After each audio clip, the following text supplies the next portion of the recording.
오늘 우리에게 주시는 하나님의 말씀은 신약성서 가운데 요한복음 11장 그리고 두 번째 본문은 로마서 6장입니다.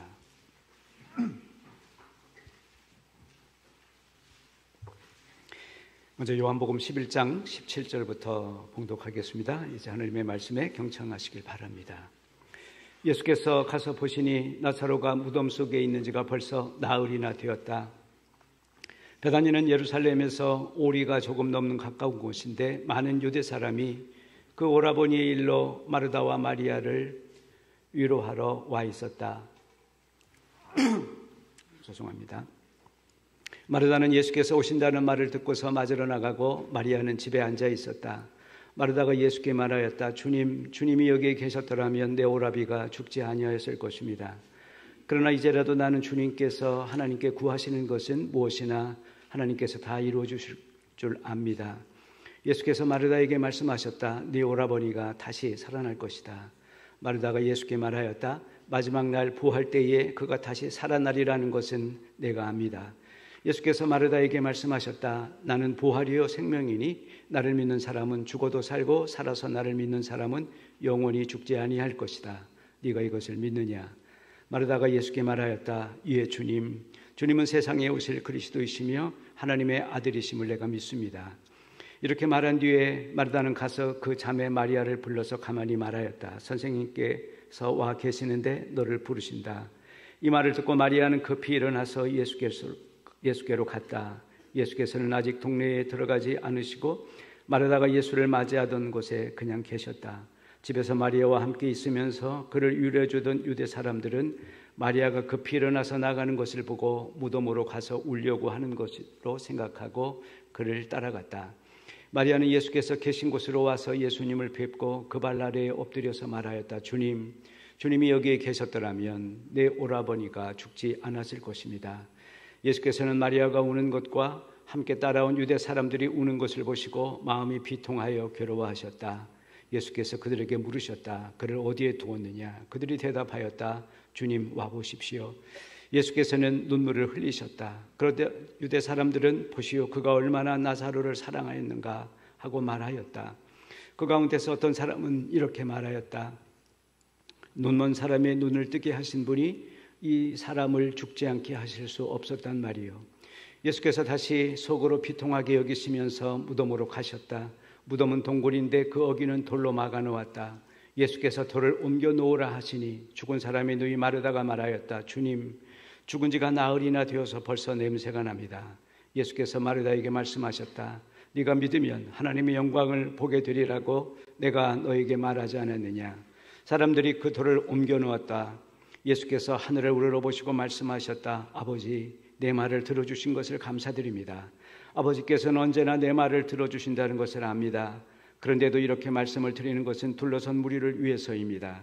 그들로 하여금 아버지께서 나를 보내신 것을 믿게 하려는 것입니다. 이렇게 말씀하신 다음에 큰 소리로 나사로야 나오너라 하고 외치시니 죽었던 사람이 나왔다. 손발은 천으로 감겨있고 얼굴은 수건으로 싸매어 있었다. 예수께서 그들에게 그를 풀어서 가게 하여라 하고 말씀하셨다. 마리아에게 왔다가 예수께서 하신 일을 본 유대 사람들 가운데서 많은 사람이 예수를 믿게 되었다. 그러나 그 가운데 몇몇 사람은 바리새파 사람들에게 가서 예수가 하신 일을 그들에게 알렸다. 그래서 대제사장들과 바리새파 사람들은 공회를 소집하여 말하였다. 이 사람이 표징을 많이 행하고 있으니 어떻게 하면 좋겠습니까? 이 사람을 그대로 두면 모두 그를 믿게 될 것이요. 그렇게 되면 로마 사람들이 와서 우리의 땅과 민족을 약탈할 것입니다. 그 가운데 한 사람으로서 그 해의 대제사장인 가야바가 그들에게 말하였다. 당신들은 아무것도 모르고 한 사람이 백성을 위하여 죽어서 민족 전체가 망하지 않는 것이 당신들에게 유익하다는 것을 생각하지 못하고 있어. 이 말은 가야바가 자기 생각으로 한 것이 아니라 그 해의 대제사장으로서 예수가 민족을 위하여 죽으실 것을 예언한 것이니 민족을 위할 뿐만 아니라 흩어져 있는 하나님의 자녀를 한데 모아서 하나가 되게 하기 위하여 죽으실 것을 예언한 것이다. 그들은 그날로부터 예수를 죽이려고 모의하였다. 로마서 6장입니다. 세례를 받아 그리스도 예수와 하나가 된 우리는 모두 세례를 받을 때에 그와 함께 죽었다는 것을 여러분은 알지 못합니까? 그러므로 우리는 세례를 통하여 그의 죽으심과 연합함으로써 그와 함께 묻혔던 것입니다. 그것은 그리스도께서 아버지의 영광으로 말미암아 죽은 사람들 가운데서 살아나신 것과 같이 우리도 또한 새 생명 안에서 살아가기 위함입니다. 우리가 그의 죽으심과 같은 죽음을 죽어서 그와 연합하는 사람이 되었으면 우리는 부활에 있어서도 또한 그와 연합하는 사람이 될 것입니다. 우리의 옛사람이 그리스도와 함께 십자가에 달려 죽은 것은 죄의 몸을 멸하여서 우리가 다시는 죄의 노예가 되지 않게 하려는 것임을 우리는 압니다. 죽은 사람은 이미 죄의 세력에서 해방되었습니다. 우리가 그리스도와 함께 죽었으면 그와 함께 우리도 또한 살아날 것임을 믿습니다. 우리가 알기로 그리스도께서는 죽은 사람들 가운데서 살아나셔서 다시는 죽지 않으시며 다시는 죽음이 그를 지배하지 못합니다. 아멘. 요한복음은 21장으로 되어 있습니다. 그런데 오늘 읽어드린 본문 11장을 경계선으로 해서 앞에 부분과 뒷부분이 명확히 나누어집니다. 1장부터 11장의 핵심적인 주제는 뭐냐면 예수를 만난 사람들, 예수님을 만난 사람들이 어떻게 변화되었는가 하는 것을 이야기해 줍니다. 잘 아시는 대로 2장에는 갈릴리 가나의 혼인잔치에서 물이 포도주로 변했습니다. 그리고 3장에 보면 니고데모와 대화를 통해서 예수님께서 물과 성령으로 거듭날 것을 우리에게 말씀을 해주셨습니다. 4장에 수가성 여인이 우물가에서 예수님을 만나고 변화된 얘기가 있고요. 5장에는 38년 동안 걷지 못하던 중풍병자가 나음을 입은, 그 다음에 9장에 가면 나면서부터 맹인이었던 사람이 예수님 덕에 새로 보게 되는 그러한 변화가 나타납니다. 그리고 오늘 본문을 보게 되면 모든 변화들 가운데 가장 극적인 변화가 나타나 있습니다. 그것은 죽은 송장이, 이미 죽은 사람이 새로운 생명으로 태어났다라고 하는 사실입니다. 나사로 이야기입니다. 우리가 오늘 본문에서 이러한 변화 읽었고 또 성경의 많은 이야기들을 익히 알고 있습니다만, 그러나 우리 모두가 마음 깊은 곳에 변화를 두려워하고 의심하고 싫어하고 때로는 부정하고 있습니다. 오늘 본문을 보십시오. 죽은 나사로의 동생 마르다, 그를 향해서 예수님께서 이렇게 얘기하시죠. 네 오라비가 다시 살 것이다. 마르다의 반응은 무엇입니까? 24절을 보게 되면 선생님 저도 그 정도는 압니다. 마지막 날 어차피 다 부활할 것을 말입니다. 당시 유대인들은 굳게 믿었습니다. 마지막 종말의 날이 되면 모든 죽은 자들이 다 살아날 것이라고요. 지금도 예루살렘 동쪽 건너편에 그 겟세마네 동산에서 예루살렘을 보면 동문이 있습니다. 그 동문 앞에 무덤이 가득합니다. 그리고 그 무덤들은 다른 묘지보다, 다른 서쪽, 북쪽, 남쪽보다 훨씬 더 비쌉니다. 왜냐하면 메시아가 오시면 동문으로 들어가실 테고 그럴 때 제일 먼저 부활할 것이다 라는 믿음이, 그들이 그런 믿음이 있었기 때문입니다. 그런데 마르다를 보게 되면 믿었습니다. 그런데 언젠가, 지금은 아니지만 언젠가 종말이 되면 부활하게 될 것이다, 그렇게 믿고 있습니다. 여전히 변화를 의심하고 두려워하는 모습입니다.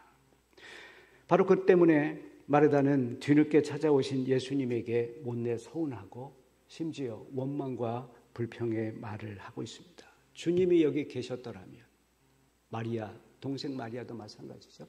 주님이 계셨더라면 제 오라버니가 죽지 않았을 것입니다. 이미 늦으셨고 이미 모든 것이 다 끝났다, 그렇게 생각을 하고 있습니다. 그런데 예수님은 전혀 다르게 생각하고 계십니다. 나사로가 죽은 것이 마치 하나님의 계획 속에 있기나 한 듯 그렇게 얘기합니다. 오빠가 위급하니 어서 와주십시오, 그렇게 전가를 보냈지만 성경을 보면 예수님이 이틀이나 더 일부러 머물러 계셨다고, 지체하셨다고 그러면서 말씀합니다. 4절을 보면 그는 죽을 병이 아니라 하나님의 영광을 드러낼 병이다. 또 15절에 내가 그 자리에 있지 아니한 것이 제자들을 향해서 너희들을 위해서 좋은 일이다. 그걸 기쁘게 생각한다. 마치 나사로의 죽음을 기다렸다는 투로 말씀하셨습니다. 이 말을 두 자매가 들었으면 굉장히 오해를 했을 법합니다. 그런데 사실 예수님은 지금 나사로 이야기가 아니라 자기 자신의 죽음을 두고 하시는 이야기입니다. 실제로 오늘 성경을 보면 나사로가 부활하자 많은 사람들이 몰려들었습니다. 그것을 보고 당황한 유대 종교 지도자들이 긴급하게 사내들인 공회회를 열었습니다. 그리고 결의를 하죠. 예수를 죽여야만 하겠다. 가만두어선 온 나라가 위태로워질 것이다. 그 이후 예수님의 삶은 아주 빠르게 골고다의 길로 향하는 것으로 기록을 하고 있습니다. 아무튼 오빠의 죽음 앞에서 낙담하고 절망하고 기껏해야 언젠가 올지 모를 먼 미래의 부활을 기대하는 마르다. 그에게 예수님은 이렇게 말씀하십니다. 나는 부활이요 생명이다. 나를 믿는 자는 죽어도 살겠고 지금 살아서 믿는 자는 영원히 죽지 아니하게 될 것이다. 부활과 생명, 이것은 먼 미래에 언젠가 일어날 일이 아니라 지금 나를 믿는 사람, 그 사람들에게는 지금 당장 이곳서 일어날 수 있다라고 말씀하십니다. 우리가 변화를 싫어하고 심지어 변화에 저항하는 이유는 무엇이겠습니까? 그것은 우리가 죽음을 두려워하기 때문입니다. 오늘 25절에 보면 예수를 믿으면 죽어도 살고 부활하고 살아서 믿으면 영원히 산다, 영생한다 말씀하고 있습니다. 죽은 후에 얻게 될 부활이든 아니면 현재 살아있으면서 누리게 될 새로운 생명, 영생이든 공통적인 조건이 하나 있습니다. 그것은 어떤 방식으로든지 내가 죽어야만 한다고 하는 것입니다. 이 다음 장인 요한복음 12장을 보면 24절에서 한 알의 밀알이 땅에 떨어져 썩어 죽지 아니하면 한 알 그대로 보존할 것입니다. 한 알의 밀알이 땅에 떨어져 썩어 죽을 때에야 비로소 많은 열매를 맺게 될 것이다. 그렇게 말씀하셨습니다. 마지막 날 부활은 틀림없이 우리 육체의 죽음을 전제하고 있습니다. 그리고 현재 새로운 부활은, 새로운 삶은 이것과는 다른 형태의 죽음을 우리에게 요청하고 있습니다. 요한복음 3장에서 예수님이 니고데모와의 대화에서 가르쳐 주신 진리였습니다. 하나님의 나라를 보려면 거듭나야 한다. 당황한 니고데모가 예수님께 질문했습니다. 선생님, 내가 하나님 나라를 보고 싶은데 그러면 엄마 뱃속으로 다시 들어가서 나옵니까? 그때 예수님이 너는 지식인이면서 그 정도도 모르느냐. 헬라에 보면 거듭난다라고 하는 말을 아노텐이라고 되어 있습니다. 그 말은 이중적인 의미를 갖고 있습니다. 하나는 다시 난다라고 하는 뜻도 있고 다른 하나는 위로부터 난다라고 하는 것입니다. 니고데모는 엄마 뱃속을 먼저 떠올렸습니다. 생물학적인 태어남을 생각했습니다. 그러나 예수님은 생물학적인 탄생이 아니라 하늘로부터 나는 것, 영적인 탄생을 가르치고 계십니다. 그걸 가리켜서 물과 성령으로 거듭나는 것이다라고 말씀하셨습니다. 성경에서 물은 우리의 죄를 씻는 정화의 역할을 합니다. 정화를 상징합니다. 그러나 더 중요한, 그전부터 있었던 더 심각하고 중요한 물의 상징이 있었습니다. 그것은 바로 죽음이었습니다. 창세기 9장을 보면, 6장부터 9장을 보면 노아의 대홍수를 통해서 모든 생명이 몰살을 당하게 됩니다. 대죽음입니다. 한편 히브리인들은 모세를 따라서 출애굽을 했습니다. 그들은 애굽 군대의 추적, 그리고 앞에는 홍해 앞에 맞닥뜨려 있습니다.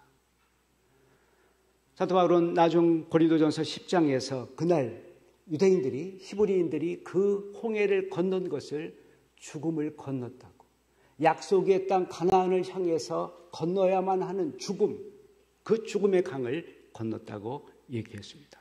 고린도전서 10장 2절에서 그 사건을 두고 말하기를 그들이 구름과 바다의 세례를 받았다. 그렇게 표현하고 있습니다. 그렇습니다. 유대인들은 약속의 땅을 가기 위해서 반드시 홍해라고 하는 죽음의 강을 건너야 했습니다. 오늘 본문에서 본문 두 번째 로마서 본문에서 바로 세례를 이야기하는 이유도 같은 배경입니다.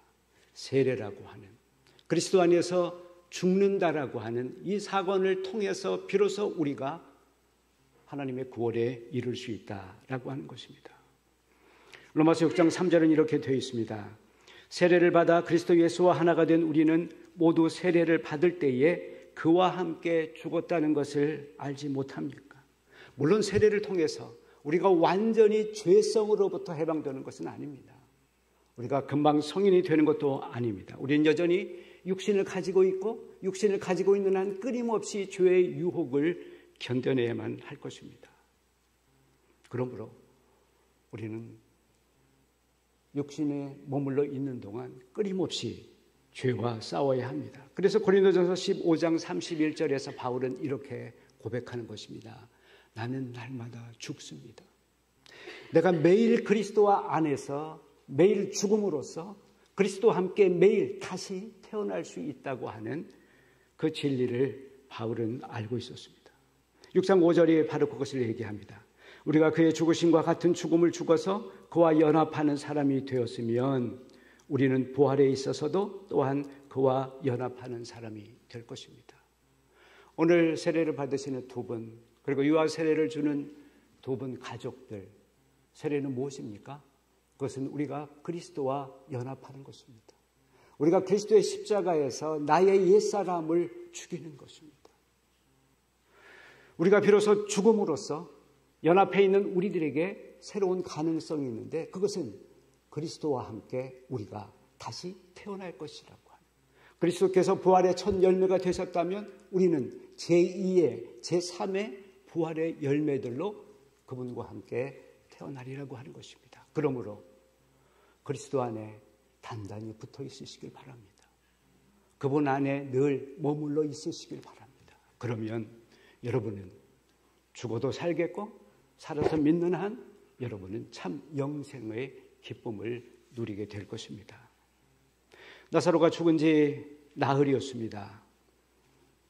그 무덤 앞에 예수님께서 나타나셨습니다. 이 아침에 예배드리는 이 시간에 그리스도께서 죽음 같은 우리의 삶에 나타나실 수 있기를 희망합니다. 39절에서 무덤을 막고 있는 돌을 치워라 라고 말씀하십니다. 그때 마르다가 얘기하죠. 선생님, 냄새가 너무 심해서 저걸 열면 견딜 수가 없습니다. 그렇습니다. 우리 모든 인간은 죽습니다. 그리고 썩어 역겨운 냄새를 합니다. 그래서 우리는 죽음을 동굴 속에 가두고 커다란 돌 놓고 입구를 단단히 봉인해 버립니다. 철저하게 죽음을 단절시킵니다. 그런데 주님은 그 죽음 앞에 맞서십니다. 우리에게 죽음 앞에 맞서라고, 죽어라고 그렇게 우리에게 요청하십니다. 43절을 보면 나사로야 나오라 라고 말씀하십니다. 누구든지 그 음성을 듣는 사람은, 잠자는 모든 사람들, 죽은 모든 사람들, 그들 가운데 누구든지 그 음성을 들을 수 있는 사람은, 이 자리에서도 그 음성을 들을 수 있는 사람은, 나사로야 나오라 라고 그 음성이 귀에 들리는 사람들은 그들은 무덤 밖으로 나올 수 있을 것입니다. 마지막 44절에 수건과 천을 풀어주어 걸을 수 있게 하라고 말씀하십니다. 그는 꼼짝 못하도록 수건과 온몸을 천으로 둘러쌌습니다. 주님은 그를 풀어놓으라고 합니다. 그를 자유롭게 하라고 합니다. 우리가 예수 그리스도 부활하신 그분의 능력을 통해서 비로소 우리도 나사로 같은 부자유한 삶으로부터 자유와 해방을 누렸습니다. 사랑하는 교회 여러분, 오늘만 아니라 앞으로 올 한 해를 부활하신 주님 안에서 참 자유와 해방감을 느끼시며 사는 우리 모두가 되기를 진심으로 바랍니다. 기도하십시다. 하나님, 죽은 나사로와 같이 냄새나는 저희들입니다. 마르다와 마리아처럼 믿음이 있는 것 같으나 먼 미래의 일로만 생각하는 부족한 믿음의 소유자들입니다. 우리를 불쌍히 여겨 주시옵소서. 우리에게 부활하신 예수 그리스도를 이 아침에 만나고 참 자유와 기쁨을 누리는 복된 신앙의 삶이 되게 해 주시옵소서. 우리 주님 예수 그리스도의 이름으로 기도하였습니다. 아멘.